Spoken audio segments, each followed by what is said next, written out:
bien, effectivement, le tourisme s'est très bien comporté dans la région avec des fréquentations records, que ce soit pour les hôtels ou pour les campings. Et c'est en partie dû à la commémoration de la fin de la Première Guerre mondiale qui a attiré de nombreux touristes étrangers, notamment britanniques et australiens. On a bien vu l'effet du centenaire qui a été très important, notamment dans l'Oise et dans la Somme. Là, effectivement, sans centenaire, on était vraiment sur une tendance à la hausse ces dernières années, avec à chaque fois des années meilleures que les autres. Effectivement, on va voir cette année, mais on peut craindre qu'il y ait à minima une stagnation du tourisme sans ces événements majeurs. Alors, globalement, dans tous les départements ont enregistré un chômage moindre. Il n'y a que la Somme où ça stagne un petit peu. Alors, certains départements se comportent très bien du point de vue du chômage, notamment l'Aisne et l'Oise.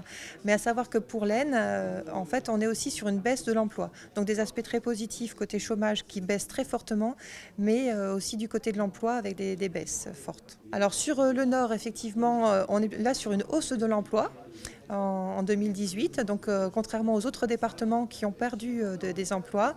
Du côté du chômage, on est aussi sur une baisse, alors certes plus légère, mais effectivement une baisse. Du côté du Pas-de-Calais, on est à la fois sur des légères baisses de l'emploi et légères baisses du chômage, mais quand même une situation plutôt favorable. Dans l'agriculture, en tout cas au niveau régional, on avait enregistré une année 2017 record. En 2018, c'est un peu plus mitigé. On a eu effectivement des conditions météorologiques très particulières avec une longue période de sécheresse estivale.